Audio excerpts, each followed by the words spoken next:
सदा नाम घोष करू हरि कथा, सदा नाम घोष करू हरि कथा, तेने सदा चित्ता समाधान। सर्व सुख ल्यालो सर्व अलंकार, आनंदे निर्भर डुल्लतसो। असो ऐसा कोठे आठवची नाही, देहीच विधेयी भोगो दशा। सर्व सुख ल्यालो सर्व अलंकार, आनंदे निर्भर डुल्लतसो। तुका म्हणे आम्ही झालो अग्निरूप, तुका म्हणे आम्ही झालो अग्निरूप, लागो निधी पाप पुण्यांगा। सर्व सुख ल्यालो सर्व अलंकार, आनंदे निर्भर डुल्लतसो। पांडुरंगा करू प्रथम नमन, दुसरे चरण संतांचिया।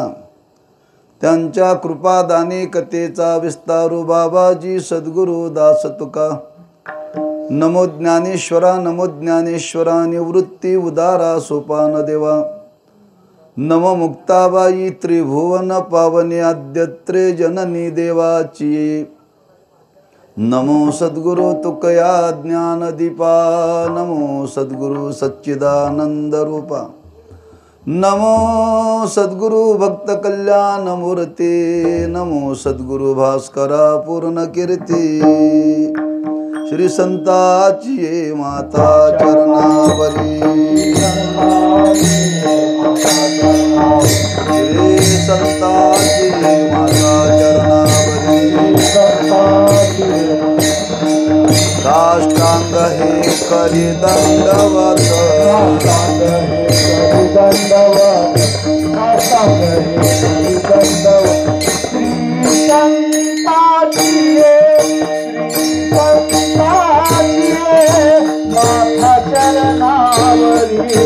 माथा चरणावरी। श्री संताजी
श्री संताची माथा चरणावरी, साष्टांग हे करी दंडवत।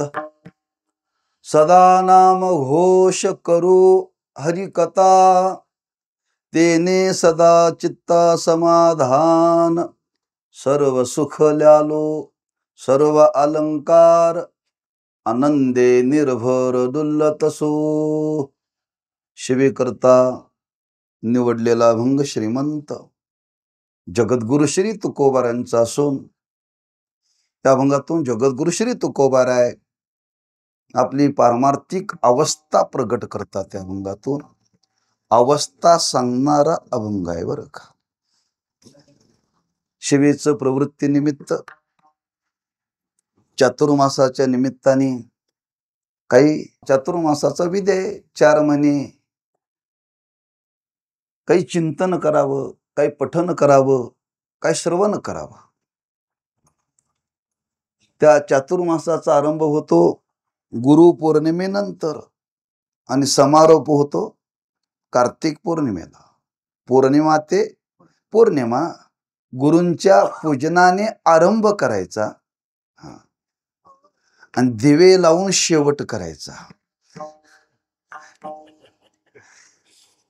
आज कार्तिकी पौर्णिमेचं आजचं महत्व आज दिवे लावायचे असतात बरं का. किंवा अगदी थोडस गमतीदार बोल, 4 महिन्यात काय दिवे लावले ते आज कळतं बरं का.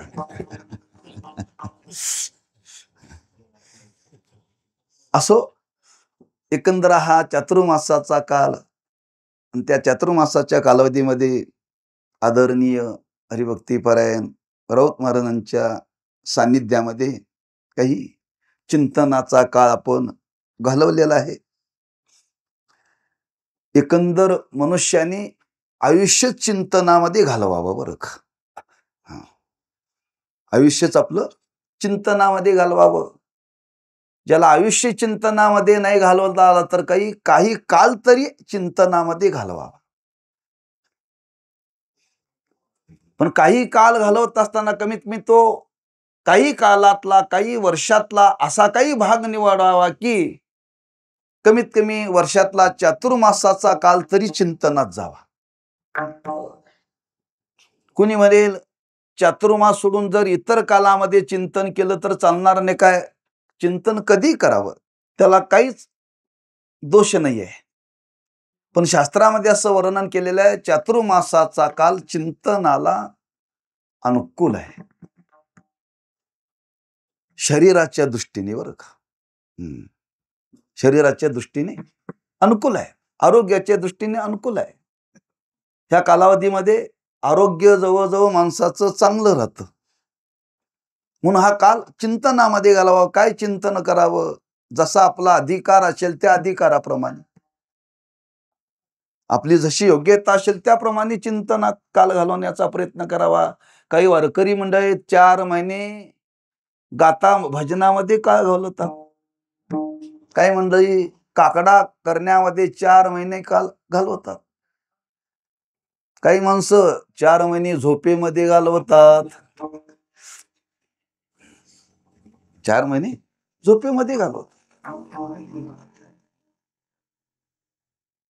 मग कुणी म्हणेल हो बरोबर आहे, देव सुद्धा 4 महिने झोपतोच ना. देव 4 महिने झोपतो. आपल्याला झोपायला काय हरकत आहे? देवाची झोप वेगळी आणि आपली झोप वेगळी. देव योग निद्रेमध्ये असतात बरं का. एकंदर या कालावधीमध्ये काही आध्यात्मिक चिंतन माणसाने करण्याचा प्रयत्न करावा. त्याच्यामध्ये 2 भाग आहेत. बुद्धी करता ज्ञानाची गरज आहे आणि मनाकरता उपासनेची गरज आहे. दोन्हीची सांगड चातुर्मासात असावी बरं. हा, उपासनाही घडली पाहिजे आणि काही ज्ञानही जीवनामध्ये ग्रहण केलं पाहिजे. दोन्ही केलं पाहिजे. आणि या पद्धतीने ते आपला काळ त्या उपासनेमध्ये आणि ज्ञान ग्रहणामध्ये घालवावा. ज्ञान देण्यामध्ये घालवावा. आपल्याला जरी देण्याची योग्यता नसेल तर घेण्याचा तरी प्रयत्न करावा बरं का. ज्ञानाचा संचय करावा. ब्रह्मलीन श्री गुरु साखरे महाराजांचा विधी होता. महाराज 4 महिने आश्रमाच्या बाहेर जात नव्हते बरं का. 4 महिने. पण 8 महिने थांबत नव्हते बरं का. विचारलं का हो? म्हणले काय नाही. म्हणले 8 महिने हे समाजाकरता म्हणले आणि 4 महिने विद्यार्थ्याकरता म्हणले. तुम्ही चातुर्मासामध्ये कितीही महाराजांना आग्रह केला तर कार्यक्रमाला येत नव्हते. महाराज म्हणले तुम्ही जरी मला लाखो रुपये जरी देतो म्हटले तर मी तुमच्याकडे येणार नाही बरं का. ते घेत नव्हते, तो भाव वेगळा. हा, कुणी मोठा मनुष्याला चातुर्मासामध्ये आग्रह केला तर ते जात नव्हते. का? सातत्याने चातुर्मासामध्ये त्या अध्यात्म चिंतनामध्ये का महाराज घालवत होते. म्हणून विद्या अर्जन संपादन करावी. विद्या दुसऱ्या रीतीनं जर बोलण्याचा प्रयत्न केला तर 8 महिने जर काय आपण चिंतनामध्ये जर घालवले, 4 महिने जर चिंतनामध्ये जर घालवले ना, 8 महिने माणसं सतेज राहतात. मराठी सांगायचं म्हणजे चार्जिंग. चार्जिंग बरं का. सातत्याने केलं पाहिजे चिंतन. मी परवाही सांगितलं, कीर्तन करणं वेगळं आणि एखाद्या ग्रंथाचं अध्ययन करणं, श्रवण करणं हे वेगळं.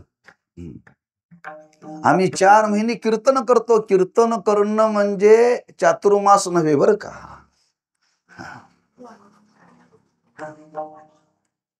जातो तो काळ. पण माझा अनुभव आहे, आपलाही अनुभव असेल, एका ठिकाणी बसून चिंतन करण्याने जेवढी एकाग्रता वाढते तेवढी फिरून कीर्तन करून एकाग्रता वाढत नाही बरं का. वाढत नाही. म्हणून अधिक काळ माणसाने एक ठिकाणी बसून चातुर्मासाचा काळ तरी श्रवणामध्ये घालवावा. आणि तो चातुर्मासाचा काळ आपण आदरणीय महाराजांच्या सानिध्यामध्ये अनेक वर्षापासून हा चातुर्मास चालू आहे. आज परिस्थिती अशी आहे, सांगणारे भेटतात पण ऐकणारे भेटत नाहीत. ऐकणारे भेटले तर सांगणारे भेटत नाहीत. काही लोकांना ऐकायची फार इच्छा आहे पण सांगणारे भेटत नाहीत. सांगणाऱ्यांना सांगावं पुष्कळ वाटतं पण ऐकणारे भेटत नाहीत. हे दोन्ही एकत्र यावं लागतं. दोन्ही एकत्र यावं लागतं. हे एकत्र आलं तर घडतं. तेव्हा आपलं सौभाग्य आहे, ज्यांनी चातुर्मासामध्ये सातत्याने महाराजांच्या सान्निध्यामध्ये हा काळ घालवला ते भाग्यवान आहेत बरं का. परिसरातला पंचकृषीतला भाग आहे. काही माणसं लांबून येतात पण श्रवणाकरता नित्य नेमाने येणारी माणसं आहेत. नित्य नेमाने येणारे बरं का. त्या चातुर्मासाच्या कालावधीमध्ये गुरुवारी महाराज असताना एक शेडजी, एक श्रीमंत ग्रस्त पिंपरी चिंचवडून येत होते बरं का. रोज याचे नेमाने. त्यांना अध्ययन म्हणजे काय माहिती नाही, परमार्थ काय माहिती नव्हता, पण महाराज म्हणले तुम्ही येत जा बरं का. आणि ते 4 महिने रोज नित्य नेमाने. आश्रमातली पाठाची वेळ 7:30ची. बरोबर 6:30ला पाठ सुरू व्हायचा. पूर्ण त्या पद्धतीने आमचा काल गेला बरं का. 6:30ला महाराज बरोबर पाठाला यायचे. त्यामुळे काय करावं लागत होतं, 5 ते 6 काकडा असायचा. 6:30ला पाठाला येण्याकरता 4 वाजता उठूनच काकडा करायचा, आंघोळ करूनच. कारण पारशामध्ये श्रवण करू नये. आणि ते ग्रस्त बरोबर 6 वाजता येऊन बसायचे. आश्रमातला नेम, अध्ययनाचा नेम असा आहे, ऐकून ठेवा, जमलं तर आचरणात आणा, नाही चाललंय तसं चालू द्या. ज्यांच्या करवी हे आपण श्रवण करायचं आहे, ते गुरु येण्याच्या आधी विद्यार्थ्यांनी येऊन बसावं लागतं बरं का. आज परिस्थिती अशी आहे, गुरुजी येतात आणि विद्यार्थ्याची वाट बघावी लागते. आधी येऊन बसावं लागतं, लक्षात ठेवा. नंतर यायचं नाही. म्हणून तात्या महाराजांच्या काळामध्ये, ब्रह्मलीन तात्या महाराजांच्या काळामध्ये असा नियम होता, पाठ सुरू झाले की ते विद्यार्थ्याला आत घेत नव्हते बरं का. विद्यार्थ्याला आत घेत नव्हते, बाहेर जायचं त्यांनी. सांगण्याचा भाव असा आहे की ते ग्रस्त यायचे नित्य नेमाने. श्रीमंत ऐश्वर्यामध्ये राहणारा पुरुष, त्याला शास्त्र म्हणजे काय माहिती नव्हतं, भक्ती म्हणजे काय माहिती नाही, वारकरी म्हणजे काय माहिती नाही. पण 4 महिने सातत्याने त्यांनी श्रवण करायला सुरुवात केली. विचारसागरचा पाठ चालू होता. महाराज विचारायचे, म्हणजे काय कळतं का? म्हणजे महाराज काही कळत नाही म्हणले. काही कळत नाही. पण काय कळत नाही पण महाराज ऐकावं असं वाटतंय म्हणले बरं का. ऐकत राहावं असं वाटतंय.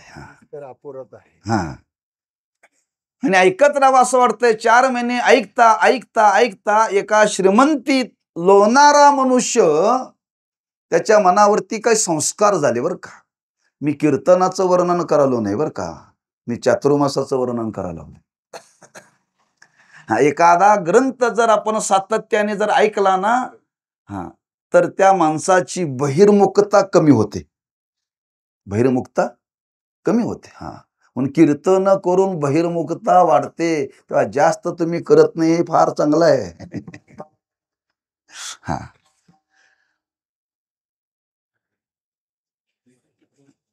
तात्पर्य या अध्ययनातून एक आपल्या अंतःकरणावरती, आपल्या जीवनावरती आज शास्त्र संस्कार होतात.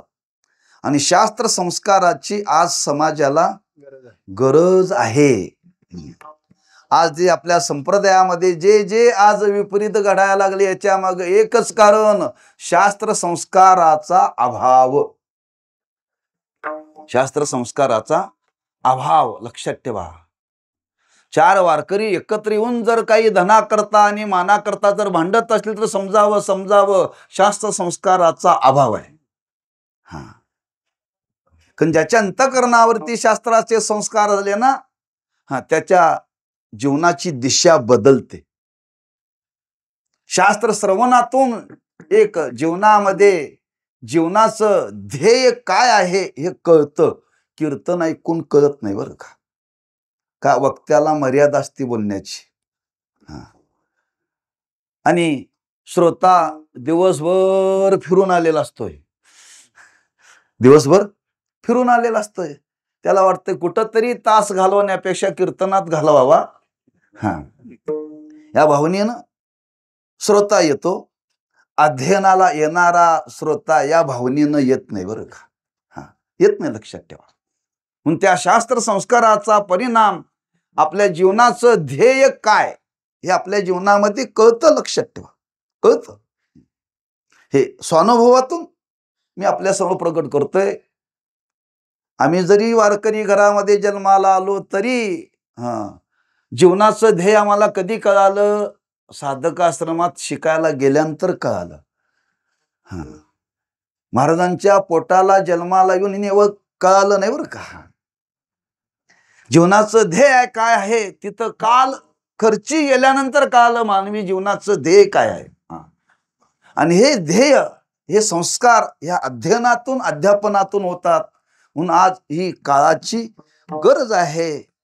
आणि तो भाव मनी मानशी गुण आज बराच आपला चातुर्मासाचा काल त्या शास्त्र चिंतनामध्ये आणि त्या शास्त्र चिंतनातून काही संस्कार आपल्या जीवनामध्ये झाल्यामुळं आपल्याला एक दृष्टी प्राप्त झालेली आहे. एक श्रवणाची दृष्टी प्राप्त झालेली आहे. एखादा तालमीमध्ये कुस्ती खेळणारा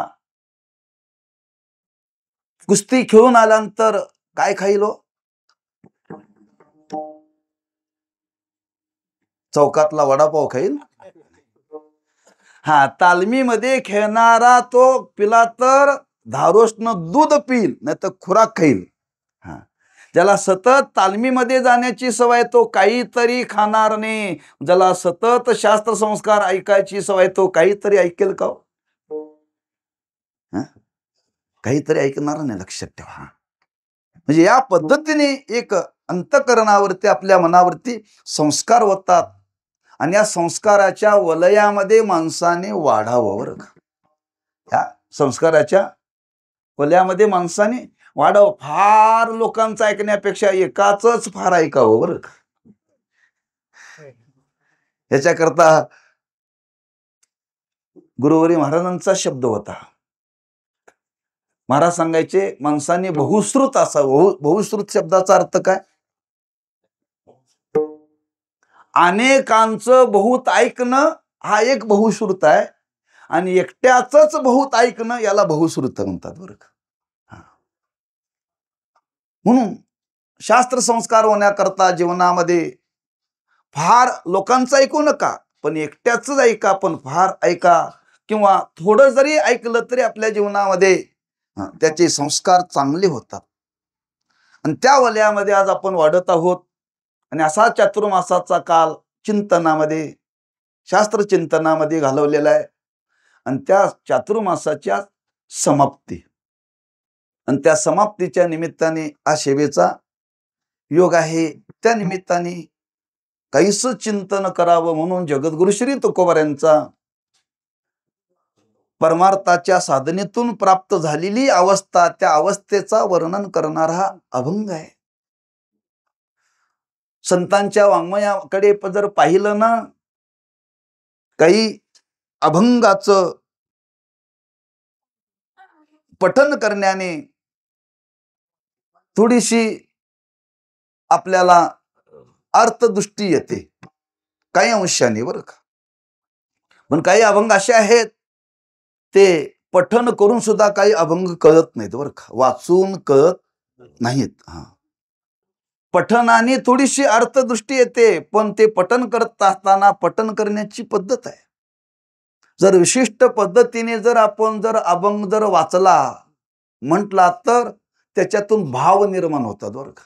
त्याच्यातून भाव निर्माण होतात. उभे असेल, अभंग असेल, म्हणून प्रत्येक गोष्ट ती कळण्याकरता, त्या अभंगातला भाव कळण्याकरता प्रत्येकाने भजन करताना अभंग सावकाश म्हणावा.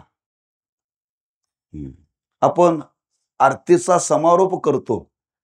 आरतीचा समारोप करत असताना विनंतीपर अभंग म्हटले जातात. सावकाश म्हणावेत का घाईघाईनं म्हणावेत?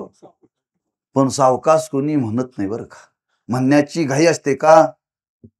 मनाची घाई झालेली असते. मनाची घाई झालेली असते, लक्षात ठेवा. तुम्ही बघा विनंतीचे शेवटचे अभंग तुम्ही सावकाश म्हणून बघा, त्यातला भाव आपल्या अंतःकरणामध्ये जागा होतो. म्हणून प्रत्येक अभंगाच्या बाबतीत विचार केलेला आहे, बरं का. तेव्हा त्या अभंगातला भाव कळावा की खरंच संत कोणत्या दृष्टीनं आज समाजाच्या समोर बोलले, बरं का. बोलले संत, पण बोलत असताना त्या बोलण्याचा भाव काय संत महात्म्यांचा होता, असं जर आपण त्यांच्या अभंगाकडे जर पाहिलं तर काही अभंगातून संत बोलले, काही अभंगातून उपदेश केला, काही निसर्गाचं वर्णन केलं, काही साधनेचं वर्णन केलं, कुठं भगवंताच्या सगुण रूपाचं वर्णन केलं, कुठं निर्गुण स्वरूपाचं वर्णन केलं. काही समाजातील शब्द चित्र महाराजांनी प्रगट केली. आणि काही अभंग सांगत असताना संत महात्म्याने आपल्या जीवनातली अवस्था प्रगट केली, बरं का. अवस्था प्रगट केली. करावी का न करावी एक चिंतनाचा भाव आहे. परमार्थाची साधना केल्यानंतर जीवनामध्ये काय आपल्याला प्राप्त किंवा काय प्राप्तव्य आहे, काही अंशाने समाजाला हे कळलं पाहिजे, बरं का. परमार्थ करायचा आहे, कशा करता परमार्थ करायचा आहे, काय मिळवायचं आहे का आपल्याला. परमार्थात तसं काही मिळवायचं नाहीये, घालवायचं आहे, बरं का. घालवायचं आहे. म्हणून ब्रह्मलीन रंगनाथ महाराज प्रभणीकर गुरुजी सांगायचे, ते म्हणायचे प्रपंचात मिळवायचं असतं आणि परमार्थात घालवायचं असतं. परमार्थात घालवायचं असतं. पण आमचं उलट आहे, आम्ही प्रपंचात घालवायला लागलोय आणि परमार्थात मिळवायला लागलोय. मिळवायचं काहीच नाही, बरं का. मिळवायचं काहीच नाही. म्हणून ब्रह्मलीन गुरुवरी महाराज सांगायचे, ते म्हणायचे दृष्टांत उदाहरण द्यायचे. एखादा मूर्तिकार आहे आणि त्या मूर्तिकाराच्या समोर एक दगड आणून ठेवलेला आहे. आणि दगड आणून ठेवल्यानंतर तो काय करतो, त्या दगडामध्ये नको नको तो भाग काढून टाकतो, बरं का. नको नको तो भाग त्या छन्नीने काढून टाकतो. नको नको तो काढून टाकल्यानंतर जे शिल्लक राहतं ते मूर्तीचं स्वरूप, बरं का. तो काढतोय, त्याच्यामध्ये काय कशाची भर देत नाही. जसं त्या दगडामध्येच मूर्ती आहे, दगडामध्येच मूर्ती आहे, पण ते मूर्तीचं स्वरूप प्रगट करण्याकरता जो भाग नको आहे तो काढून टाकायचा आहे. तसं आपल्याला परमार्थामध्ये अवस्था मिळवण्याकरता त्या अवस्थेला जे जे प्रतिबंध आहेत ते बाजूला करायचे आहेत बरं का. मग महाराजांना विचारलं किती दिवसात होतील? एका चातुर्मासात होईल का? दीर्घकालाची गरज आहे. काय? दीर्घकालाची गरज आहे. काही कालाने हे होणार नाही, लक्षात ठेवा. पण ती अवस्था प्राप्त करण्याकरता काही साधना करावी लागेल आणि ती साधना दीर्घकाल करण्याची गरज आहे. दीर्घकाल बरं का. नंतर जागोजागी संतांनी विचार मांडलेला आहे, मंत्र हा जपावा कधीतरी, मंत्र हा जपावा सर्व काळ. सातत्य सांगितलं बरं का. म्हणजे परमार्थाच्या साधनेमध्ये सातत्य ठेवावं लागतं. सातत्य ठेवलं तर सातत्याने साधना घडली तर त्या साधनेतून आपल्याला जीवनामध्ये अवस्था प्राप्त होते. मग साधना ही सातत्याने करावी लागते. सातत्याने बरं का. सातत्याने जर साधना केली ना तर कालांतराने ती अवस्था जीवनामध्ये प्राप्त होते. आपण शेतकरी आहात, शेतातले काम करणारे आहात. तुमच्याही घरामध्ये खुरपा आहे आणि आमच्याही घरामध्ये खुरपा आहे बरं का. पण आमच्या घरातल्या खुरप्याला धार नाही, पण तुमच्या घरातल्या खुरप्याला धार आहे का? वापरत नाही. आम्ही कधी वापरणार? सत्यनारायणाची पूजा करायच्या, ऊस तोडून आणा. काही निमित्ताने त्या खुरप्याचा वापर करणार हो. काही निमित्ताने खुरप्याचा वापर केला तर खुरप्याला जर धार राहत नाही तर ह्या खुरप्याना कशी राहील हो. ते जडच आहे ना. म्हणजे जडाला सुद्धा धार सतत राहण्याकरता सातत्याने त्याचा वापर असावा लागतो. तसं परमार्थामध्ये अवस्था प्राप्त करण्याकरता सातत्याने जीवनामध्ये साधना घडली पाहिजे. आणि अशी साधना त्या महात्म्यांनी जीवनामध्ये केली. दिन रजनी हाची धंदा, दिन रजनी हाची धंदा, गोविंदाचे पवाडे, गोविंदाचे पवाडे,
रजनी हाची धंदा, गोविंदाचे पवाडे.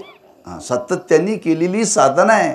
दिन रजनी म्हणजे दिवस आणि रात्र, दिवस आणि रात्र साधना करता येते. सर्वांना करता येते. आपल्या वाट्याला आलेला स्वधर्म सांभाळून, आपल्या वाट्याला आलेलं कर्म करीत करीत रात्रंदिवस साधना करता येते. आपण बरंच कार्य करतो. माणसं जेवताना बोलतात, बरोबर आहे. रस्त्याने चालायला लागले तरी बोलतात. गाडीवरती कोणी प्रवास करायला लागलं तरी माणसं बोलतात. देवपूजेला बसले तरी माणसं बोलतात. काही देहधर्म करायला लागले तरी माणसं बोलतात. हे बोलणं आहे ना, हेच बोलणं साधनेमध्ये पर्यवसित करायचं. हरी बोला देता, हरी बोला घेता, सर्व कार्य करिता हरी बोला. तुम्ही बोलताच, फक्त महाराजांनी एवढा फरक केला तिथं, हरी बोला. हां, आपली वाणी चालूच आहे, वाणीचा व्यवहार चालूच आहे. वाणीचा व्यवहार तरी चालू असला तरी विषय बदलायचा. हां, विषय बदलायचा. म्हणून थोडंसं तुम्हाला नाथ महाराजांनी सांगितलं, साधना करत असताना तुम्ही ते प्राधान्य द्या. बोलता येतं, बोलता येतं, आणि तसा बोलण्याचा प्रयत्न करा. हरी बोला, हरी बोला, नाही तरी अबोला, व्यर्थ गलबला करू नका. म्हणजे अशी साधना जीवनामध्ये करता येते बरं का. रात्रंदिवस कर्म करीत आपल्या जीवनामध्ये करता येते. हाच आदर्श संतांनी समाजाच्या समोर ठेवला बरं का. त्या पद्धतीनं आपल्यालाही जीवन जगता येतं. आणि अशी साधना जीवनामध्ये करता करता दीर्घ कालांतर त्या साधनेतून जी प्राप्त होणारी जी अवस्था आहे, त्या अवस्थेचे दोन भाव आपल्याला लक्षात घेता येतात. एक, दीर्घकाल साधना केल्यानंतर साध्य जीवनामध्ये प्राप्त झालेलं आहे. आणि साध्य प्राप्त झाल्यामुळे आता जीवनामध्ये प्राप्तव्य काही राहिलेलं नाही. एक भाग. साध्य प्राप्त होण्याकरता केलेली साधना आहे, आणि त्या साधनेतून काही संस्कार झालेत चांगले, सत्कर्माचे संस्कार झाले, साधनेचे संस्कार झाले, नामस्मरणाचे संस्कार झाले. साध्य प्राप्त झालं तरी ते संस्कार राहतात बरं का. ते संस्कार राहतात साधनेच्या दृष्टीने. आणि साध्य प्राप्त झाल्यानंतर पुन्हा त्या साधनेमध्ये हे महात्मे प्रवृत्त होतात. त्याची दोन पुन्हा कारणं सांगितली. एक, जीवनमुक्तीचा आनंद भोगण्याकरता, आणि दुसरं लोकसंग्रहाकरता. लोकसंग्रह करता बरं का. मी तीन भाव आपल्या समोर ठेवलेत. आपण चाणक्य आहात. चाणक्य म्हणत ते बरं का मी आपल्याला.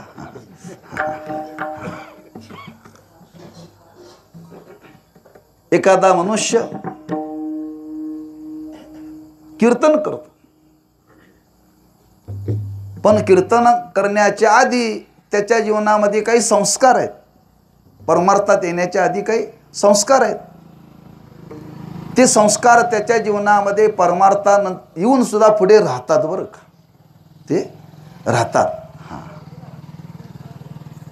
एक संस्काराचा भाव प्रगट केला, आणि दुसरा मूळ स्वभाव जाईना असा तो प्रगट आहेच. म्हणून माणसं म्हणतात, एवढा परमार्थ केला पण स्वभाव काय बदलला नाही बरं का. एवढा परमार्थ केला पण काय स्वभाव बदलला नाही असं म्हणतात. पण इथं जे तुकोबाराय अवस्थेच्या बाबतीत सांगतात ना, तुकोबाराय म्हणतात, आमच्या जीवनामध्ये परमार्थाची साधना पूर्ण झालेली आहे, साध्य जीवनामध्ये प्राप्त झालेलं आहे. आणि जीवनामध्ये साध्य प्राप्त झाल्यानंतर आता आमच्या जीवनामध्ये काही कर्तव्य प्राप्तव्य राहिलेलं नाही. आता आम्ही जीवनामध्ये ठरवलेलं आहे, आता दिवस चारी खेळी मेरी, आता दिवस चारी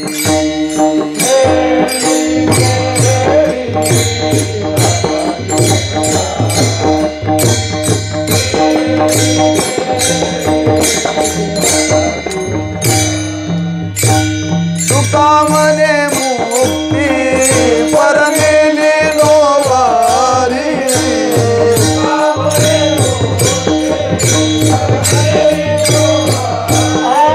तुका म्हणे मुक्ती परमेले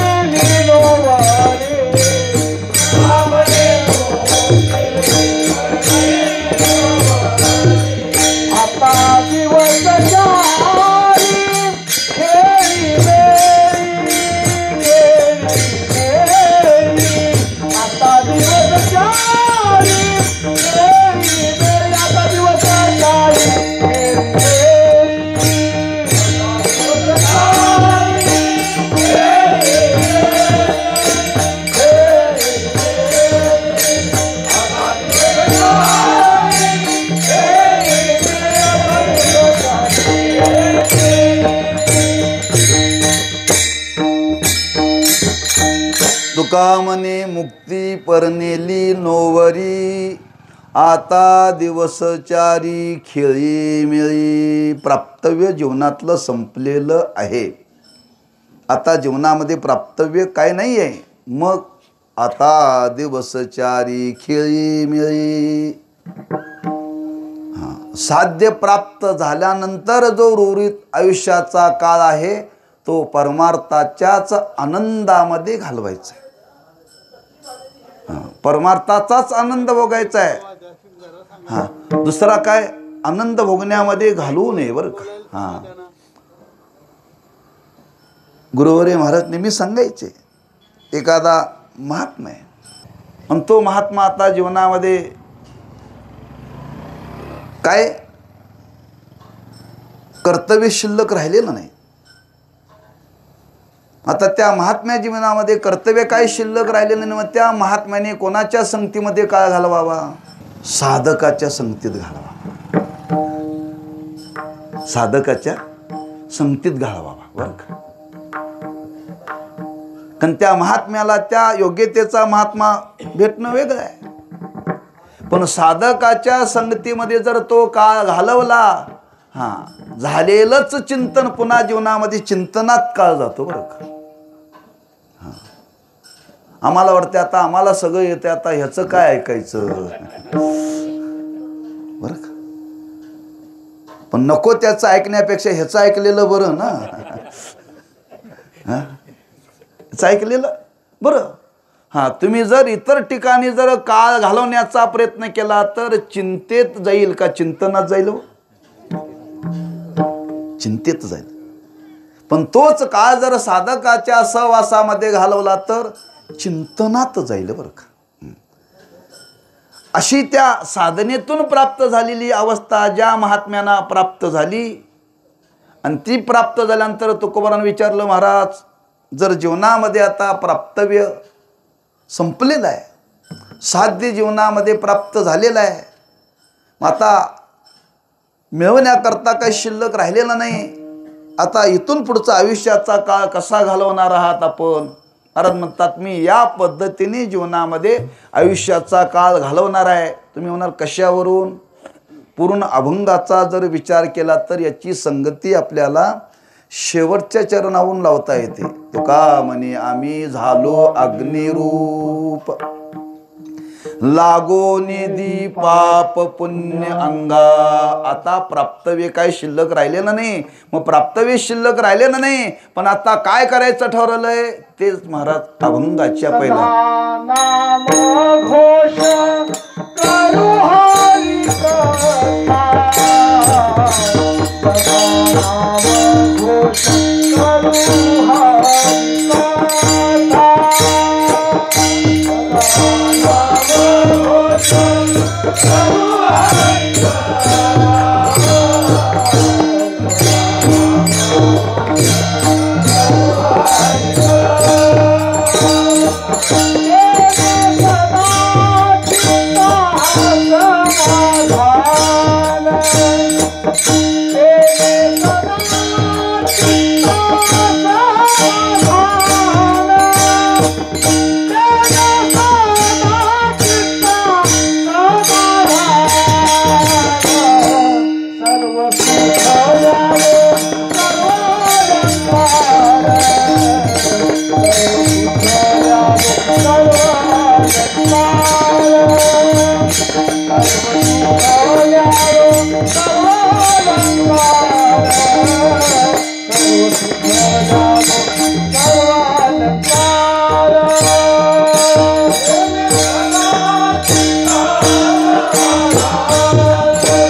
हरिकथा तेने सदा चित्ता समाधान. हे प्रमाण ऐकल्यानंतर उपदेश केलाय का नाही बरं का. उपदेश केलेला नाही. करू करा म्हणत नाहीत बरं का. करा म्हणत नाहीत, करू. बऱ्याच अभंगामध्ये हा संबंध आहे. एक गावे आम्ही विठोबाचे नाम आणि कापे काम. याच्या सुद्धा उपदेश केलेला नाही बरं का. नामभक्तीचं महात्म्य सांगितलेलं आहे. गाऊ नाचू विठू तुझा करू अनुवाद. असे अनेक अभंगातून महाराजांचे बोल आपल्याला पाहायला मिळतात. महाराज म्हणतात, आता आमच्या जीवनामध्ये प्राप्तव्य काही नाही आहे, पण आम्ही ठरवले सदा नाम घोष करू आणि सदा हरिकथा करू. परिणाम बोला बोला. घेतलेल्या वचनाचा परिणाम असा आहे, दुसऱ्याची मदत न घेता. हो, अगदी बरोबर आहे ना. दुसऱ्याची गरजच नाही आता ना. दुसऱ्याची गरजच नाही. म्हणून तर महाराज नेहमी सांगायचे, जो महात्मा आहे ना अशा अवस्थेपर्यंत पोचलेला आहे, तो महात्मा काय करतो, चार माणसं कुणी भेटायला आली तर त्यांना हेच सांगतो, आणि कुणी जर भेटायला नाही तर एकांतामध्ये बसून हेच चिंतन करतो, पण तंबाखू चोळत बसत नाही बरं का. त्याला कोणाची गरज नाही आहे, पण कोणाला जर गरज पडली तर सांगतो. कोणाला जर गरज पडली तर सांगतो.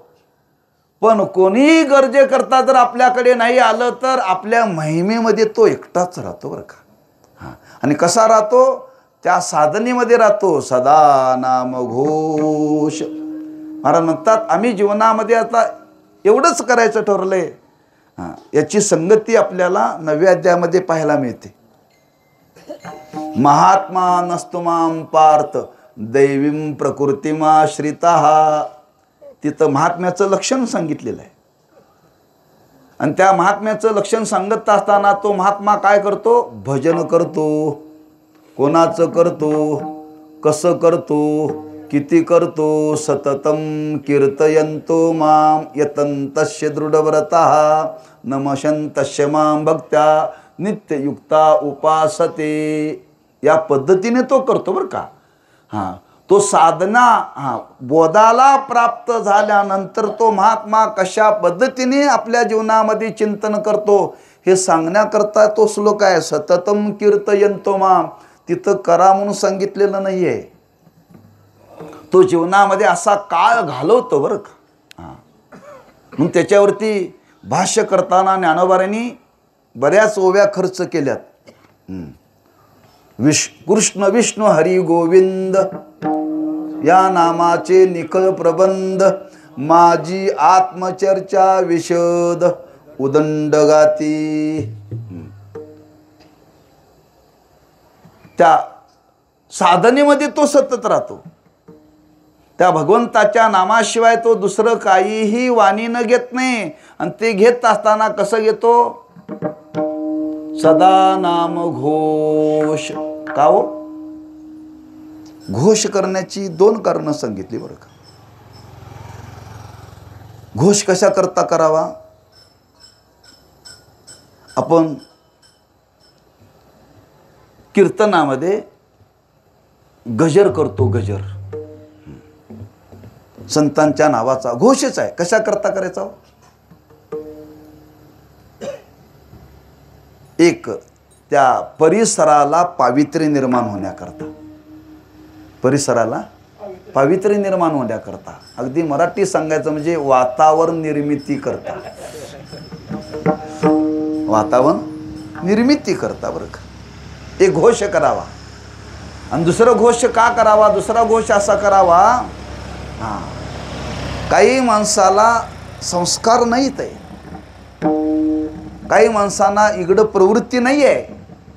पण आपण जर एखाद्या या साधनेचा, या भगवंताच्या नामाचा घोष केला तर आपल्या घोषातून आपल्या वाणीतून बाहेर पडलेले शब्द त्याच्या कानावरती जावेत आणि त्याच्या कानावरती गेल्याने त्याच्या कानावरती जाण्याने त्याच्या मनात कधीतरी त्या घोष ऐकून असं वाटावं, ही जर माणसं सतत घोष करतात तर आपण अधूनमधून करायला का हरकत आहे? म्हणजे आपला घोष करण्याचा परिणाम हा दुसऱ्याच्या मनावरती होतो बरं का. आणि तिसरं कारण आहे, घोष करण्याकरता माणसाच्या जीवनामध्ये लाज शिल्लक राहत नाही बरं का. लाज शिल्लक राहत नाही. वर्णन केले शास्त्रामध्ये आणि याचं महत्त्व सांगितलं. आपण घरामध्ये हरिपाठ म्हणावा. घरातले लोक म्हणत नसतील तर राहू दे, पण आपण म्हणत जा, असा म्हणत जा की आपण म्हटलेला हरिपाठ त्यांच्या कानावरती जावा. आपण म्हटलेला हरिपाठ त्यांच्या कानावरती जावा. परिणाम काय होईल? त्यांच्यावरती तो परिणाम करेल. आमच्या घरामध्ये रोज संध्याकाळी हरिपाठ करण्याची पद्धत आहे. विणा घेऊन महाराजांनी ते वळण पाडलेलं आहे. मग ते मोठ्याने म्हणत असताना आमच्या आईला काय वाचता येत नाही, शिक्षण झालेलं नाही, पण तो मोठ्याने रोज हरिपाठ म्हणण्याचा परिणाम आमच्या आईला हरिपाठ पाठ झाला बरं का. आमच्या आईला हरिपाठच पाठ झाला. आमच्या वहिनीनं हरिपाठ पाठ झाला. आम्हाला मोठ्याने ऐकून ऐकून ओव्या पाठ होत नाहीत, शिव्या पाठ होतात. सांगण्याचा भाव आहे घोष बरं का. पण तो आपल्या जीवनामध्ये उर्वरित का साधनेमध्ये घालवत असताना सदा नाम घोष, त्या भगवंताच्या नामघोषामध्ये तो आयुष्याचा काळ घालवतो बरं का. एक भगवंताचा नामघोष करतो आणि सदा करतो. सदा या शब्दाला फार महत्त्व आहे, लक्षात ठेवा. आणि सदा भगवंताची कथा करतो. कधी कथा करतो, जर कधी भगवंताचं नाम घेतो, कधी भगवंताचं नाम घेतो तर कधी कथा करतो. पण त्या करण्यामध्ये मात्र सदा आहे, सातत्य आहे, अखंडता आहे, खंड नाही त्याच्यामध्ये, लक्षात ठेवा. म्हणून तर मी आरंभाला साधनेच्या संबंधाने वर्णन केलं. दीन रजनी हाची धंदा गोविंदाचे पवाडे. आणि तुम्हाला उपदेश केला तो कोबराने. काय उपदेश केला? मंत्र हा जपावा सर्व काळ, मंत्र हा जपावा.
Bye.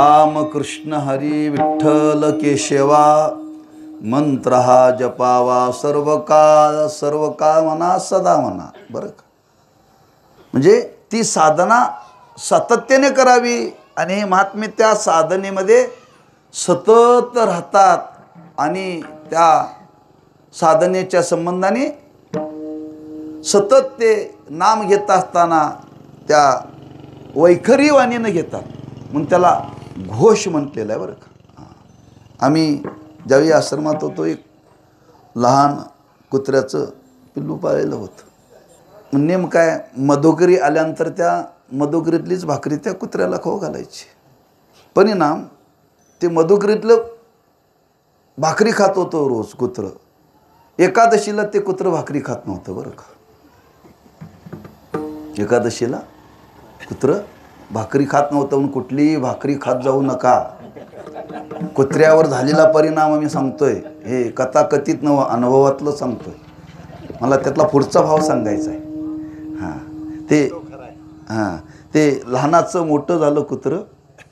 रोज संध्याकाळी आश्रमामध्ये 7 ते 9 भजन असतं आणि गुरुवारी हरिपाठ असतो आणि एकादशीला कीर्तन विद्यार्थ्याचं, असं नियम आहे तिथं. रोज भजन का, त्या भजनामध्ये चाली शिकवल्या जातात. महाराज रोज याच्याने रोज एक चाल शिकवायची. बरं का, हां.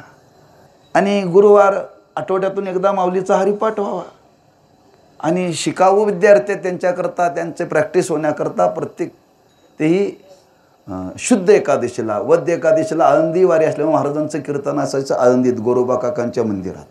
मग ते कुत्रं लहानाचं मोठं झालं आणि रोज संध्याकाळी 7 ते 9 भजनाला सुरुवात झाली की ते मंडपाच्या पायरीवरती येऊन बसायचं. बरं का, आणि ज्ञानदेव तुकाराम झालं, आरती झाली की निघून जायचं. मी कुत्र्याचं संघालोय. ब्रह्मीभूत दादा महाराजांच्या काळामध्ये गाय ऐकायला येत होती पाटाला, असं वर्णन आहे.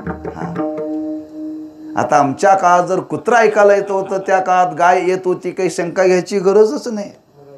आणि ते रोज कुत्र बरोबर त्या भजनाला यायचं. भजन संपलं की जायचं का, ते टाळ मोठ्याने वाजायला लागली की ते त्या घोषाच्या आवाजाने यायचं. बरं का, म्हणजे त्या घोषाचा परिणाम एखाद्या जर पशुच्या जर मनावरती जर होऊ शकतो तर माणसाच्या मनावरती होऊ शकणार नाही का, एवढंच मला सांगायचं. सदा नाम घोष. हां, तुकोबाराय म्हणतात आपल्या जीवनामध्ये एकच भगवंताच्या नामाचा घोष सदा आणि भगवंताची कथा, सदा भगवंताची कथा करायची.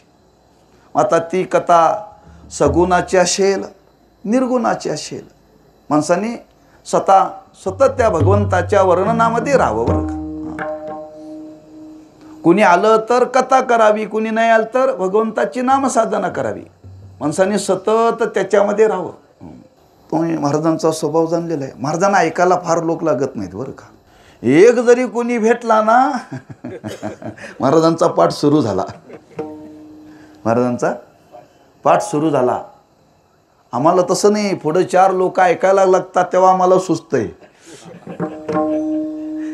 आम्हाला 4 लोक पुढे ऐकायला लागतात तेव्हा सुटतंय. आम्ही प्रवचनाला बसलो आणि माणसं जर जमा झाली तर आम्ही म्हणतो नामस्मरण करा, माणसं येऊ देत, मग मला बोलवा. हां, एक मनुष्य ना भेटला, कधी भेटला की महाराज बोलायला सुरुवात काय करतात, तो प्रपंचाचं सांगतात. सदा करू कथा, मला एवढंच सांगायचं आहे. हां, त्यांच्याकडे आलोय म्हणून मी त्यांची स्तुती करायला असा त्याचा अर्थ नाही.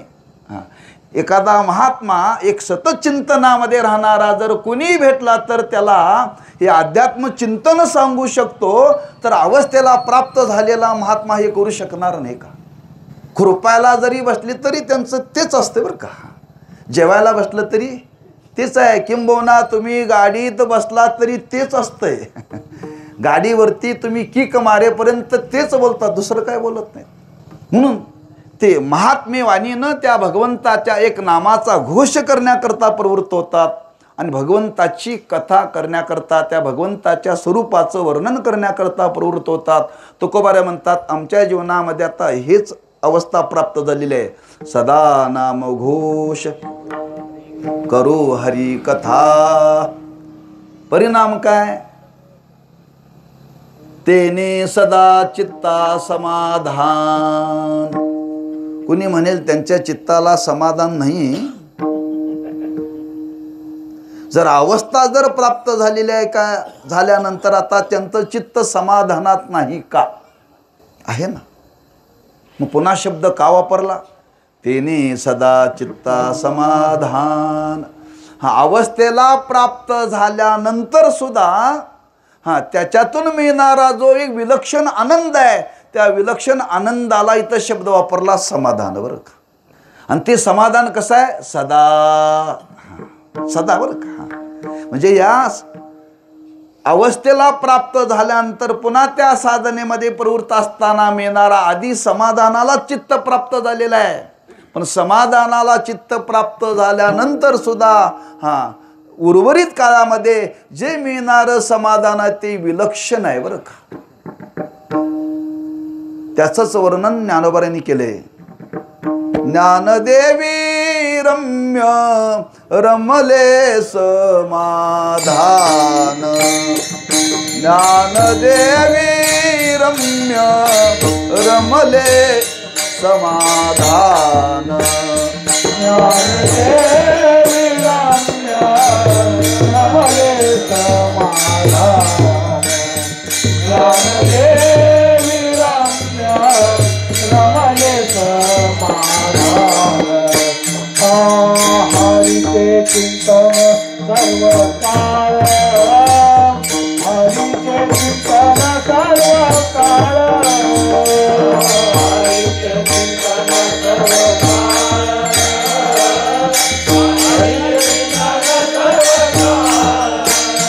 हरि मुखे मना. हरि मुखे मना. हरि मुखे मना. हरि मुखे मना. हरि मुखे मना. हरि मुखे मना. हरि मुखे मना. हरि ज्ञानदेवी रम्य रमले समाधान. हरीचे चिंतन सर्व काळ. तेने सदा चित्ता समाधान. तिथं शब्द येऊन गेलाय, मार्मिक आहे बरं का. ज्ञानदेवी रम्य रमले समाधान. समाधान प्राप्त झाल्यानंतरही त्याच्यामध्ये मिळणार हे समाधान आहे. रमले रम्य समाधान. भावा त्याच्यामध्ये आता सांगत नाही. रमण ही अवस्था आहे. हो. चिंतनाचा विचार आहे. तेव्हा आता तिकडं जात नाही. तेने सदा चित्ता समाधान. समाधानाची व्याख्या करताना कशी व्याख्या केलेली आहे? परमात्मा स्वरूपाच्या ठिकाणी चित्ताचं सम्यक आधान झाल्यानंतर जी प्राप्त होणारी अवस्था त्याला म्हणतात समाधान. बरं का. सम्यक आधान. आणि ही अवस्थेतून प्राप्त झालेली आहे. पण उर्वरित आयुष्यामध्ये तेच समाधान, त्या समाधानाचा उपभोग घ्यायचा आहे, अनुभव पुन्हा घ्यायचा आहे. बरं का. दुसरं काय आता करायचं नाही आहे. तेच जीवनामध्ये करायचं आहे. एक ठिकाणी महाराजांनी वर्णन केले, ओ समाधान. समाधान म्हणजे काय? हेची देवाचे भजन सदा राहे समाधान. हेची देवाचे भजन सदा राहे समाधान. किंवा महाराजांनी वर्णन केले, आपण रोज म्हणतो, झाले समाधान तुमचे देखिले चरण. तुमचे देखिले चरण. तुमचे देखिले चरण. झाले समाधान तुमचे देखिले चरण. तुमचे देखिले चरण. तुमचे देखिले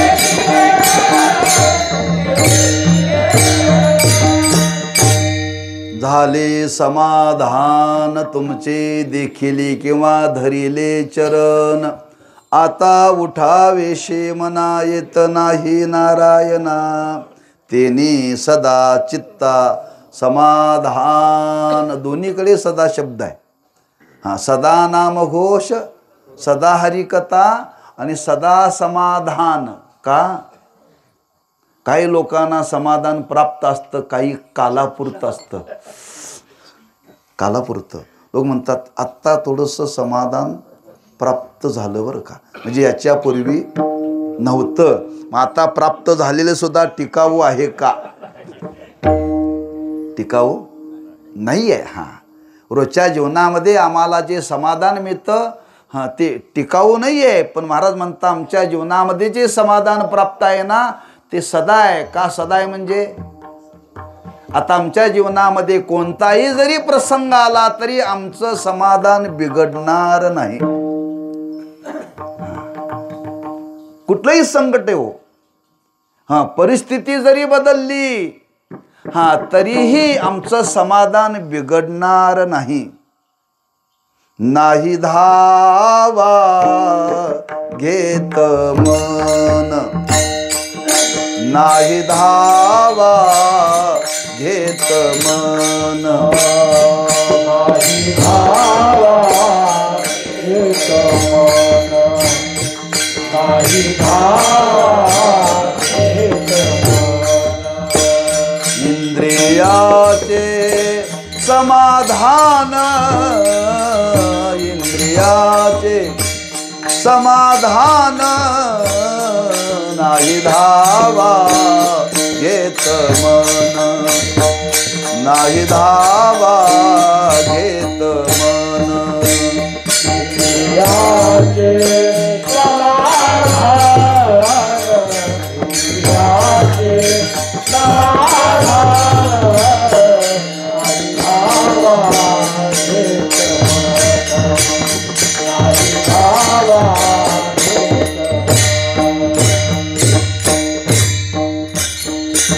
नाही धावा घेत मन इंद्रियांचे समाधान नेहमी ब्रह्मलीन महाराज सांगायचे तुकोबरांच्या जीवनातलं वर्णन करायचे महाराजांना विचारलं महाराज तुमच्या जीवनामध्ये आता दारिद्र्य आलंय ह्या दारिद्र्य येण्याच्या पूर्वी तुमच्या जीवनामध्ये काय होती श्रीमंती होती मग महाराजांना विचारलं श्रीमंतीच्या काळामध्ये तुमच्या मनाची अवस्था काय होती आणि आता दारिद्र्यामध्ये तुमच्या मनाची काय अवस्था होती महाराज म्हणतात माझ्या जीवनातलं श्रीमंती गेली दारिद्र्य आले तरी माझ्या जीवनातलं समाधान बिघडलेलं नाही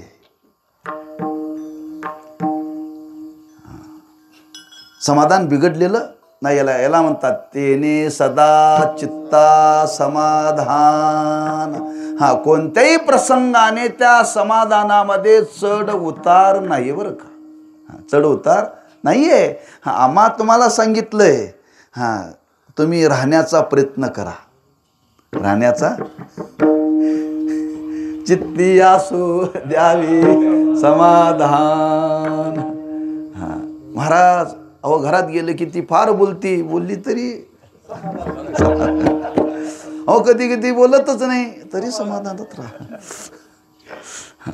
म्हणजे जीवनामध्ये येणारे प्रसंग आहेत ही अवस्था नाही बरं का आपली अवस्था नाही आहे पण त्या महात्म्यांची अवस्था आहे तुकोबराय म्हणतात आमचं समाधान कधीही बिघडत नाही आहे ते समाधान सदा आहे तेने सदा चित्ता समाधान मग आता जीवनामध्ये काय सांगावं महाराज म्हणतात आता आम्हाला जी प्राप्त झालेली अवस्था आहे आता आमच्या जीवनामध्ये प्राप्त झालेली जी अवस्था आहे त्या अवस्थेचं वर्णन महाराजांनी 3 चरणामध्ये केलं त्यातलं पहिलं वर्णन करतात दुसऱ्या चरणामध्ये सर्व सुख ज्ञान सर्व अलंकार आनंदे निर्भर उल्लास आनंदे निर्भर उल्लास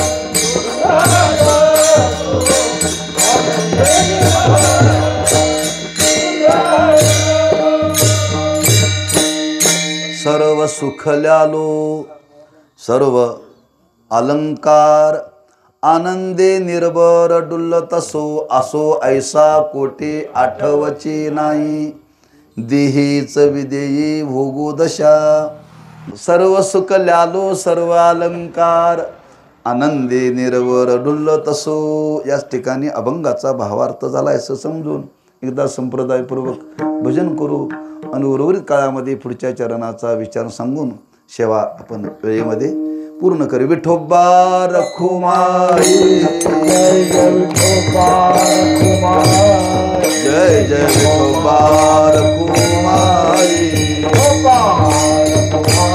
जय जय विठोबा रखुमाई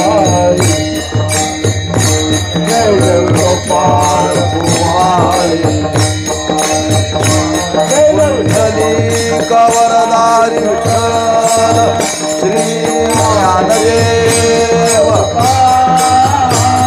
विठोबार कुमारी विठोबार कुमारी विठोबार कुमारी कुंडली कवरदा श्री ज्ञानदेव विठोबार कुमारी विठोबार कुमारी.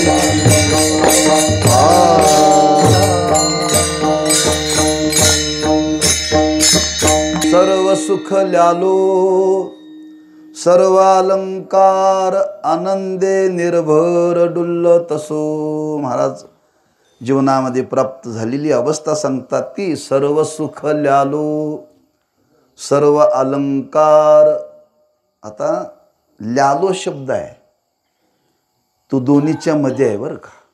सर्व सुख आणि अलंकाराच्या मध्ये आहे. हां, व्यवहारामध्ये या शब्दाची रचना केली जाते लेवन आणि नेसन. नेसायचं असतं काय धोतर म्हणजे कपडे, लेवायला कपडे लागतात, हां नेसायला हां, आणि लेवायला अलंकार लागतात. हां, म्हणून लेवायला नेसायाची हौस पुरी झाली की झाली कोणाची महिला वर्गांची. हां हां, त्यांना जेवायला लागत नाही बरं का. हां हां, जेवायला नसलं तरी चालतं पण पुन्हा पुन्हा लेवायला आणि नेसायला फार लागतंय. इथं सर्व सुख ल्यालो. आता सर्व सुख ल्यालो म्हणतात आणि पुढे शब्द आहे अलंकार बरं का. अलंकार लेवायचे असतात आणि सुख भोगायचं असतं. हां, पण महाराजांनी शब्दाची रचना करताना अशी केली की सर्व सुख ल्यालो सर्व अलंकार म्हणून सर्व अलंकार ल्यालो बरं का. आम्ही जीवनामध्ये आज त्या सर्व सुखाचा अनुभव आमच्या जीवनामध्ये आम्हाला प्राप्त झालाच. आता जीवनामध्ये सुखाला काही ऊन नाही आहे. हां, त्या सुखामध्येच आम्ही आहोत. त्या सुखाशिवाय दुसरा आता आमच्या जीवनामध्ये सुख नाही आहे. हां, जे सर्व सुख वर्णन केले.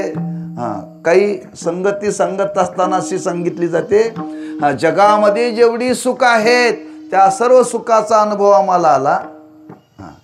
आणि जेवढी जगामध्ये सुख आहेत त्या सर्व सुखाचा ज्या सुखामध्ये अंतर्भाव होतो असं एकच सुख आहे त्याला सर्व सुख म्हणतात बरं का. ते आज आम्हाला प्राप्त झालेलं आहे. सर्व सुख ल्यालो सर्व अलंकार. आता अलंकार कोणते अनात्म पदार्थातले नव्हे बरं का. हां, अनात्म पदार्थातले अलंकार नव्हे का. पुढे शब्द वापरलाय आनंदे निर्भर डुल्लतसो. हां, अनात्म पदार्थातले जर अलंकार धारण केलं तर भय निर्माण होतं. हां, आणि पारमार्थिक अलंकार धारण केले तर निर्भयता प्राप्त होते. निर्भयता प्राप्त होते. आता आमच्या जीवनामध्ये जे आम्ही अलंकार प्राप्त केलेले आहेत त्या अलंकाराने निर्भयता प्राप्त होते. वैष्णवांच्या अलंकाराचं वर्णन करताना वर्णन केले. काय वर्णन केले? गळ्यामध्ये माळा धारण करणं अलंकार आहे, कपाळाला गंध लावणं अलंकार आहे बरं का. हां, माळ ही वैष्णवांचा अलंकार सांगितला. बघा त्याचा परिणाम होतो. आम्ही एकदा कोल्हापूरमध्ये गेलो होतो एका वारकऱ्याबरोबर, आणि शहरामध्ये नियम आहे, गाडी लावत असताना मोटरसायकल कोणत्या बाजूला लावा, पार्किंग आणि नो पार्किंग बोर्ड लावलेला असतोय बरं का. आता त्यांनी गाडी लावली नो पार्किंगमध्ये. आम्ही बाहेर आलो आणि तिथं आल्यानंतर पोलिसांनी पाहिलं, म्हणजे तुमची गाडी नो पार्किंग आहे, नो पार्किंग आहे. पण त्याने आमच्या कपाळाकडे पाहिलं, गंध पाहिल्यानंतर म्हणले जा म्हणले. गाडी नो पार्किंगमध्ये होती पण गंध पाहिल्यानंतर अलंकाराचा परिणाम निर्भयतेमध्ये होतो बरं का. मी हे अनुभवातलं सांगितलं. याच्या पुढची अवस्था म्हणजे वैरत नाही. आम्ही निघालो लातूरला कीर्तनाला, आणि बार्शीमध्ये गाडी अडवली पोलिसांनी. आमचा भाचा गाडी चालवायला होता. म्हणजे लायसन नाही आहे. म्हणजे कुठून आला, म्हणजे आम्ही कोल्हापूरहून आलो. म्हणजे कुठे निघाला, कीर्तनाला. मग जा म्हणाला. बरं का. नाही का, पोलिसांनी आम्हाला एकदा अडवलं. त्यांनी सांगितलं आम्हाला बरं का, एक लक्षात ठेवा सर्वांच्या करता, पोलिसांनी सांगितलं, त्यांनी सांगितलं आम्ही कधीही गाडी अडवली की गाडी जाग्यावरती थांबत जा का, आमच्या ह्या वर्दीचा अपमान करत जाऊ नका. अपमान, ह्या वर्दीचा जर अपमान केला तर मग आम्ही तुम्हाला सोडत नाही बरं का. आम्ही कीर्तनाला चालू होतो, इथं कागलजवळ गाडी हात केल्यानंतर त्याला म्हणलं गाडी साईडला घे. आली पोलीस, म्हणजे तुम्ही कुठे निघाले, कीर्तनाला. म्हणजे हरकत नाही जा, पण तुम्ही हात केल्यानंतर थांबल्याबद्दल मी तुम्हाला सोडलं बरं का म्हटले. निर्भयता, काही अलंकारातून भय प्राप्त होतं आणि काही अलंकारातून निर्भयता प्राप्त होते. महाराज म्हणतात आम्ही जे अलंकार जीवनामध्ये धारण केले ते पारमार्थिक बरं का. दैवी संपदेचे जे वर्णन केले हे अलंकार आहेत. आणि हे आम्ही आता जीवनामध्ये लिवलेले आहेत. सर्व सुख ल्यालो सर्व अलंकार, परिणाम आनंदे निर्भर डुल्लतसो. आमच्या जीवनामध्ये आता आनंदाला काही भयाचा संबंध नाही. निर्भयता प्राप्त झाली आणि आनंदातून प्राप्त झालेली अवस्था डुल्लतसो. निर्भय आनंद आणि डुल्लतसो आनंदाने बरं का. म्हणजे काही आनंदामध्ये भय आहे. प्रापंचिक जीवनामध्ये मिळणारा आनंदच आहे पण भयाने युक्त आहे. आणि परमार्थामध्ये जरी असा आपल्याला जरी आनंद झाला तर तो भयरहित आहे बरं का. आणि ही अवस्था आमच्या जीवनामध्ये प्राप्त झाली. महाराज म्हणतात आता आमच्या जीवनामध्ये सुखाला काही उणं नाही. आम्ही असे काही अलंकार जीवनामध्ये धारण केले, काही अशी जीवनामध्ये अवस्था प्राप्त झाली, आम्ही निर्भयतेला प्राप्त झालो आणि त्या आनंदाचा परिणाम डुल्लतसो. एकदा जर खरंच त्या आनंदामध्ये जर आपण तल्लीन झालो, एकाग्र झालो तर माणसं आपोआप डुलतात बरं का. घेतल्यानंतर डोल येणारा वेगळा बरं का. घेतल्यानंतर डोल येणारा वेगळा आणि न काही करता येणारा डोल वेगळा बरं का. म्हणून महाराज नेहमी सांगायचे तुम्ही ज्ञानोबरांच्या सोहळ्याला जा, आणि त्या सोहळ्याला जात असताना काही पाश्चात्य लोक येतात ते चित्रीकरण करण्याकरता. मग कधी कधी सोहळा थांबतो, मग भजन चालू असतं, मग त्या भजनामध्ये वारकरी डोलतात बरं का. वारकरी डोलायला लागले ती पाश्चात्य लोक उन्हात सुद्धा छत्र्या घेऊन उभा असतात का, त्यांना ऊन सुद्धा सहन होत नाही बरं का. मग ते वारकऱ्याजवळच उभे असतात, त्यांना भजन म्हणजे काय माहिती नाही. पण त्या भजनामध्ये वारकरी डोलायला लागली की ती माणसं त्या वारकाडेकडे बघता बघता डोलायला लागतात. हा येणारा खरा डोल बरं का. आनंदे निर्भर डुल्लत स्वतः अनावरतेने आमच्या जीवनामध्ये येणारा डोल आहे तो आणावा लागत नाही. आणि हा डोल आमच्या जीवनामध्ये आज प्राप्त झालेला आहे. महाराज म्हणतात परिणाम आता आम्हाला देहाचं कालाचं भान राहिलेलं नाही. असो ऐसा कोठे अंगाची गावा. आठवची नाही. असो ऐसा कोठे आठवची नाही. असो ऐसा कोठे आठवची नाही. असो ऐसा कोठे आठवची नाही. देहीचा विदाही भोगुनाशा.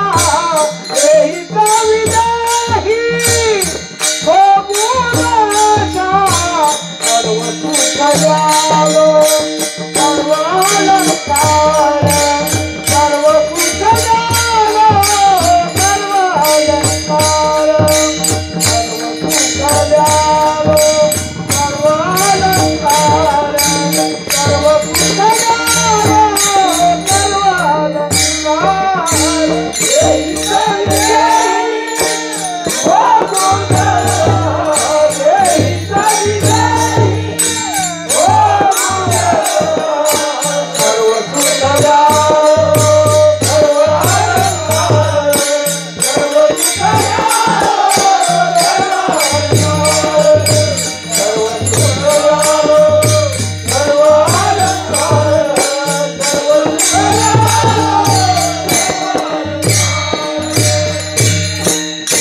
असो ऐसा कोटे आठवची नाही. तुम्ही कालाचं भान राहत नाही, देशाचं भान राहत नाही बरं का. असो ऐसा कोटे आठवची नाही. देहीच विदेयी भोगो दशा. देहामध्ये राहून सुद्धा देह भावशून्य अवस्थेमध्ये राहणं बरं का. हा जे देह आहे पण मी देहामध्ये आहे. माझा देहाचा तो भाव देह मी आहे हा भाव सुद्धा तिथं शिल्लक राहत नाही. तो किंबहुना देहावरती राहत नाही. देहावरती राहत नाही. देहीच विदेही भोगो दशा ही अवस्था आहे बरं का. ही सजासजी जीवनामध्ये प्राप्त होत नाही. ज्यावेळी आपल्या जीवनातलं जे प्राप्तव्य आहे, जे प्राप्तव्य ज्या दिवशी प्राप्त होईल त्यानंतर ही अवस्था प्राप्त होते. आणि ही अवस्था आमच्या जीवनामध्ये प्राप्त आज घडीला झालेली आहे. पण ही अवस्था प्राप्त का झाली? महाराज म्हणतात आमच्या जीवनामध्ये काही प्राप्तव्य आता शिल्लक राहिलेलं नाही आहे. मग काय अवस्था प्राप्त झाली त्या अवस्थेचं वर्णन केले. तुका म्हणे आम्ही झालो अग्निरूप लागो नेदी पाप पुण्यामा. झालो अग्निरूप. इथं अग्नी शब्द वापरलाय. आपल्याला सुद्धा शेवटी अग्नी दिला जातो बरं का. शेवटी अग्नी दिला जातो पण सांगणारा राहत नाही. सांगणारा राहत नाही बरं का. आपल्याला जिवंतपणीच आपल्याला अग्नी दिलेला कळावा बरं का. बरोबर आहे ना का हो महाराज? हां शेवटचा अग्नी लोक देतात. कोणाला देतात? देहाला अग्नी देतात. म्हणतात वारस बोलवा. काय मुलगा नसेल तर मुलगीला बोलवा. हां तिथं देहाला अग्नी दिला जातो. तिथं देहाला अग्नी दिला जातो. तुकोबाराय म्हणतात इथं देहाचा आणि अग्नीचा संबंध नाही बरं का. हां आम्ही ज्ञानाग्नीचं वर्णन केले बरं का. हां या व्यवहारातल्या अग्नीचं वर्णन केलेलं नाही आहे. हां म्हणजे ज्ञान स्वरूपाला आम्ही प्राप्त झालो. तिथं अग्नी ही त्याला संज्ञा दिलेली आहे. अग्नी ही संज्ञा दिलेली आहे का? तिथं तेज आहे. हां अग्नीमध्ये काही शिल्लक राहत नाही बरं का. अग्नीमध्ये काही शिल्लक राहत नाही. सगळं भस्म होतं. ज्या दिवशी ज्ञान होतं त्या दिवशी सर्व भस्म होतं. सर्व भस्म म्हणजे आपण केलेल्या सर्व कर्माचं भस्म होतं. कर्म शिल्लक तिथं राहत नाही. आणि पुढं जरी आयुष्य शिल्लक राहिलं, तो कर्म जरी करत असला, देहाशी तादात्म्य नाही, त्याला बोध प्राप्त झाल्यामुळं ह्या शरीराच्या द्वारे जरी क्रियमान जरी घडत असलं तर त्या क्रियमानातून पाप आणि पुण्य निर्माण होत नाही. बरं का, पाप आणि पुण्य निर्माण होत नाही. ही अवस्था आज घडीला आमच्या जीवनामध्ये प्राप्त झालेली आहे. आमच्या जीवनामध्ये रोज या देहाकरवी पाप आणि पुण्य निर्माण होतं का? कुठंपर्यंत होतं? अग्निदीपर्यंत. पण महाराज म्हणतात आम्ही त्या अशा ज्ञानस्वरूपाला प्राप्त झालो. आता आमच्या जीवनामध्ये पाप पुण्याचा संबंध नाही. आम्ही जीवनामध्ये काही केलं तरी पापही निर्माण होत नाही आणि पुण्यही निर्माण होत नाही. लागो निधी पाप पुण्य अंगा. कोणाला पाप आणि पुण्य लागतं? देहाला लागतं. कोणत्या देहाला लागतं? स्थूल देहाला का सूक्ष्म देहाला? कोणाला भोगावं लागतं? भोगण्याकरता हा स्थूल देह आहे, पण निर्माण होतं कुठं? सूक्ष्म देहामध्ये. त्या देहाशी तादात्म्यच राहिलेलं नाही. आणि त्या देहाशी तादात्म्य न राहिल्यामुळं लागो निधी पाप पुण्य अंगा. म्हणून सर्व सुख ल्यालो सर्व अलंकार आनंदे निर्भर डुल्लतसो. ज्ञानेश्वर माऊली ज्ञानराज माऊली तुकाराम. जय जय ज्ञानेश्वर माऊली ज्ञानराज माऊली तुकाराम. जय जय ज्ञानेश्वर माऊली ज्ञानराज माऊली तुकाराम. जय जय ज्ञानेश्वर माऊली ज्ञानराज माऊली तुकाराम. जय जय ज्ञानेश्वर माऊली ज्ञानराज माऊली तुकाराम.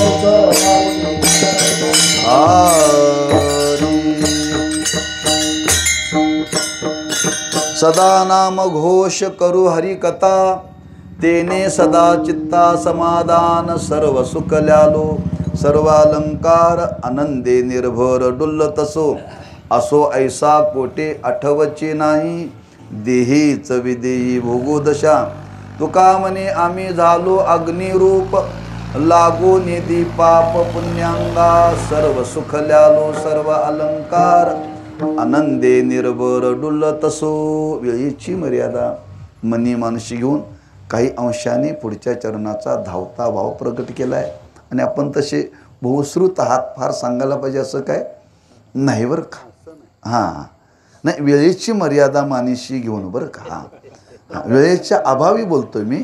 वेळ असल्यानंतर काय बोलायला हरकत नाही आहे, पण वेळेच्या अभावी थोडक्यामध्ये जरी सांगितलं तरी कळतं. आपण बाहेरून आलेलं आहे आणि बाहेरून आलेला आहे, भूक लागलेली आहे, घरामध्ये काही शिल्लक नाही आहे. रात्रीची भाकरी आणि रात्रीचं पिठला जरी असलं तरी पोट भरतंय बरं का. पण एरवी सर्व करावं लागतंय आणि सर्व करून सुद्धा पोट भरत नाही बरं का. म्हणजे कधी कधी रात्रीच्या भाकरीतून पिठल्यातून पोट भरतं, कधी कधी पक्वान्न करून सुद्धा भरत नाही. तेव्हा वेळेच्या अभावी जेवढं सांगितलं तेवढ्याने सुद्धा भरतं मला. तेव्हा काहीसा विचार आपल्यासमोर प्रगट केला. सांगत असताना याच्यामध्ये जे शास्त्र शुद्ध आहे ते श्री गुरु साखरे महाराजांच्या चरणाजवळ बसून काही श्रवण केलं ते त्यांचं आहे. आणि बोलण्याच्या ओघातून काही चुकीचे शब्द जर आले असतील तर ते खास माझ्या ते माझे मला परत करा, म्हणजे दुरुस्त करण्याचा प्रयत्न करू. झालेली सेवा श्री गुरूंच्या. साखरे महाराजांचा दुसरा एक शब्द आहे की या विमानाची आता दुरुस्ती नाही. हो झालं बरोबर आहे की. तेव्हा झालेली सेवा त्यांच्या चरणी समर्पित करून सेवेला पूर्ण विराम देऊ. पायाच्या प्रसादे काही बोलिलो विनोदे. मद क्षमा करणे संती नवे अंगभूत युक्ती. नोहेया उपदेश तुमचे बडबडिलो शेष.